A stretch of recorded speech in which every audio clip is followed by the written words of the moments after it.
Nos subúrbios de Chicago, na década de 1970, John Wayne Gacy era uma figura difícil de ignorar.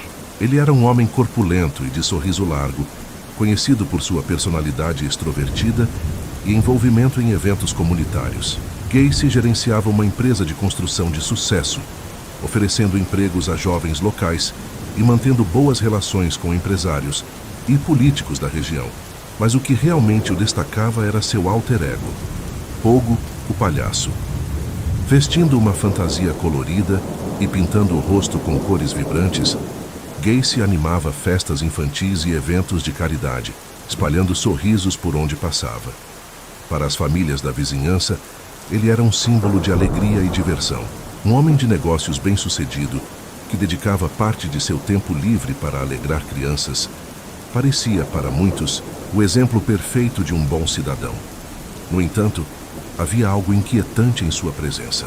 Alguns vizinhos notaram que ele frequentemente convidava adolescentes para ajudar em sua empresa, oferecendo trabalho e dinheiro rápido. Ele dizia que estava apenas ajudando jovens em busca de experiência, mas pequenos comentários, feitos por alguns desses garotos, sugeriam que o comportamento de Gacy era por vezes peculiar. Esses murmúrios eram rapidamente esquecidos em meio à sua fachada amigável, e poucos se preocupavam em investigar mais a fundo. Afinal, o que poderia haver de errado com um homem que trazia sorrisos às crianças, enquanto o mundo ao seu redor seguia em um ritmo tranquilo e previsível? A paz aparente nos subúrbios de Chicago começou a se quebrar quando relatos de desaparecimentos de jovens rapazes surgiram. Eles eram, em sua maioria, adolescentes que saíam de casa para trabalhar ou encontrar amigos e nunca mais voltavam. A polícia inicialmente tratou os casos como ocorrências isoladas, sem suspeitar de uma conexão. Para muitas famílias, a espera por notícias de seus filhos se tornava uma angústia silenciosa, uma dor que não parecia ter fim. No entanto, alguns padrões começaram a emergir. Os garotos desaparecidos eram frequentemente vistos pela última vez perto de lugares onde John Wayne Gacy costumava circular ou trabalhar. Apesar disso, Gacy mantinha sua postura pública, continuando a aparecer em eventos sociais, sempre sorridente e carismático. Ele até oferecia condolências às famílias das vítimas, mostrando-se solidário e preocupado. Enquanto isso, havia boatos de que ele frequentemente convidava esses jovens para empregos temporários em sua empresa de construção. Promessas de dinheiro fácil e a chance de ganhar experiência eram atrativos que ele usava para atrair os garotos. Muitos nunca retornavam. Ainda assim, poucas pessoas desconfiavam. Afinal, Gacy era visto como uma figura caridosa, um membro ativo na comunidade. Com o passar dos anos, as famílias das vítimas foram se tornando vozes solitárias em busca de justiça, enquanto os desaparecimentos se acumulavam. A comunidade, que antes via Gacy como um pilar de apoio, começava a sentir uma sombra escura crescendo ao seu redor, mesmo que ainda não soubesse de onde ela vinha. Em dezembro de 1978, a calma do bairro foi abalada pelo desaparecimento de Robert Pist, um adolescente de 15 anos. Ele havia saído para encontrar John Wayne Gacy, que lhe oferecera uma vaga temporária em sua empresa, e prometera retornar para casa logo depois. Quando Robert não apareceu para o jantar, sua mãe ficou preocupada e ligou para a polícia, insistindo para que investigassem. Diferente dos casos anteriores, o desaparecimento de Robert trouxe mais urgência à investigação. A mãe do garoto foi enfática ao dizer que Gacy fora a última pessoa a ver seu filho, o que levou as autoridades a chamarem o empresário para um depoimento. Gacy, como de costume, manteve a calma, negando qualquer envolvimento e afirmando que tinha outros compromissos naquela noite. No entanto, durante o depoimento, houve algo que os detetives não puderam ignorar: as inconsistências em sua história. Pequenos detalhes não batiam, e sua tentativa de desviar a conversa levantou suspeitas. A investigação começou a se intensificar, com os policiais monitorando seus movimentos e vasculhando seus antecedentes. Eles descobriram que Gacy já havia sido condenado por assédio a um menor, algo que ele cuidadosamente escondeu de sua vida pública. As autoridades obtiveram um mandado de busca para a casa de Gacy, esperando encontrar pistas que pudessem explicar o desaparecimento de Robert. O que parecia ser apenas mais um caso de desaparecimento de adolescente rapidamente evoluiu para uma investigação que começaria a desvendar segredos sombrios que ninguém poderia imaginar. Os dias seguintes ao desaparecimento de Robert Piest marcaram uma mudança radical na investigação. Com um mandado em mãos, a polícia fez uma busca inicial na casa de Gacy, sem encontrar provas conclusivas, mas algumas descobertas não passaram despercebidas. Eles encontraram itens pessoais, que pertenciam a outros jovens desaparecidos, junto com um odor estranho vindo do porão, que deixou os investigadores desconfortáveis. A vigilância sobre Gacy se intensificou. Policiais começaram a segui-lo, esperando que ele cometesse um deslize.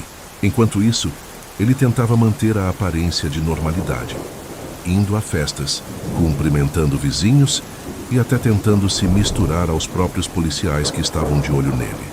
A confiança de Gacy era tanta que ele chegou a convidar alguns detetives para jantar, numa tentativa desesperada de convencê-los de sua inocência. Mas a pressão começou a surtir efeito. Cada vez que era chamado para interrogatórios, Gacy se mostrava mais agitado, menos seguro.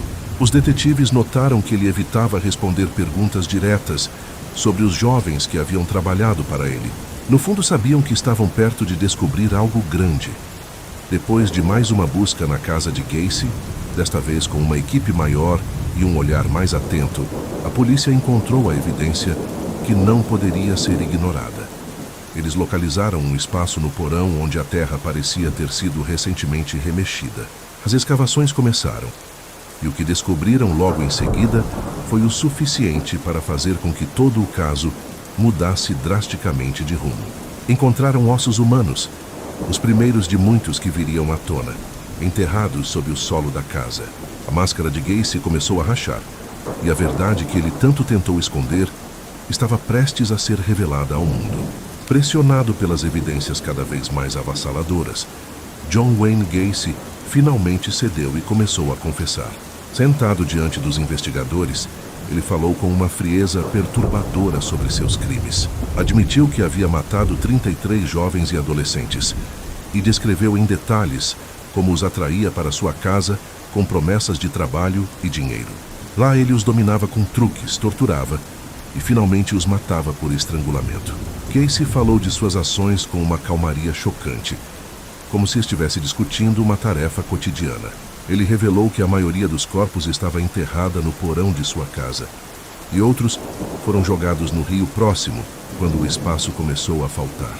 A brutalidade dos crimes e a forma metódica como ele descrevia cada um deles deixaram os investigadores atordoados. A confissão não apenas confirmou as suspeitas, mas também trouxe à luz uma escala de horror que ninguém poderia ter antecipado.